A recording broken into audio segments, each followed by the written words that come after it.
अच्छा दीदी एक बात बताइए, ये अम्बेडकर कोई भगवान भगवान है क्या? क्यों, क्या हो गया? अभी रास्ते से आ रहा हूँ, झंडा लेके सब घूम रहे हैं, ये नहीं कि घर पे बैठ के पढ़ाई लिखाई करे। नहीं, बात तो सही है आपकी। तो आपको उन लोगों से बोलना चाहिए था, ऐसा बोला कि नहीं आपने? हाँ, नहीं बोला होगा, कोई बात नहीं। मुझे ये बताइए क्या उम्र है आपकी? 21 साल। 21 साल, बहुत बढ़िया बात। कितना पढ़ लिया? अभी 12 पास हुआ हूँ मैं। 12 पास हुए हो। तो मुझे ये बताओ कि भारत का संविधान किसने लिखा है? नहीं पता है, कोई बात नहीं। मुझे ये बताओ, डॉक्टर भीमराव अम्बेडकर के बारे में पढ़ा है क्या? नहीं, उन्होंने ही लिखा है भारत का संविधान, जिनके लिए वहाँ भीड़ लगी है, लड़के झंडा लेकर के दौड़ रहे हैं, है ना? उन्होंने ही लिखा है भारत का संविधान। आपको पता है, लगभग 35 से 36 डिग्रियां थी इनके पास। जान रहे हैं, 35 से 36 डिग्रियों का मतलब पूरे देश विदेश में किसी के पास इतनी डिग्रियां नहीं थी, कोई भी इतना पढ़ा लिखा नहीं था। 9 भाषाओं के ज्ञाता थे, जिसमें से एक संस्कृत भी थी जो इनको अलाउ नहीं थी पढ़ना। जानते हैं आप?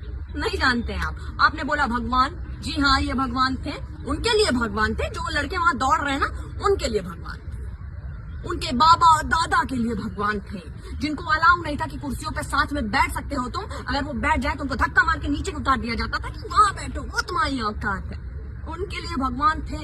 उनको इन्होंने बताया कि भाई तू भी इंसान है, तेरा भी अधिकार है बैठना। उनको बताया इन्होंने, है ना? अगर किसी को प्यास लगी हो, वो नल से पानी लेकर के पीना चाह रहा हो, तो नहीं छू सकता था वो नल। छूत था ना उस वक्त पे, वो नल नहीं छू सकता था। जब तक कोई आकर के उसे पानी नहीं देगा, वो पानी नहीं पी सकता था, चाहे वो प्यास के मारे तड़प तड़प के वहीं खत्म हो जाए। नहीं छू सकता। उनके लिए भगवान है, क्योंकि इन्होंने बताया कि तुम पानी ले सकते हो, तुम्हें प्यास लगी, तुम पानी लो, पियो, तुम्हारा अधिकार है। उन महिलाओं के लिए भगवान थे ये। उन महिलाओं के लिए भगवान थे जिनको घर में कैद करके रखा जाता था, जिनको पता ही नहीं उनके क्या अधिकार है, क्या नहीं अधिकार है ना? और जितनी आपकी उम्र है ना, जितनी आपकी उम्र है ना, उससे कई ज्यादा 1000 किताबें इन्होंने पढ़ रखी है दोस्त। लगभग 50,000 की तो गिनती है मेरे पास। उससे ज्यादा ही होंगी, कम नहीं होगी, ये शर्त मेरी है। और आपने कितनी किताबें पढ़ी होंगी? शायद अपनी पूरी जिंदगी में 2 या 4। बहुत ज्यादा पढ़ ली होंगी, 100 पढ़ ली होंगी, है कुछ लोगों ने।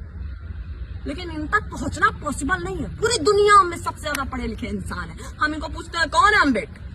हमारी औकात से बाहर के हैं अम्बेडकर। जानो तब समझो, समझे? धन्यवाद।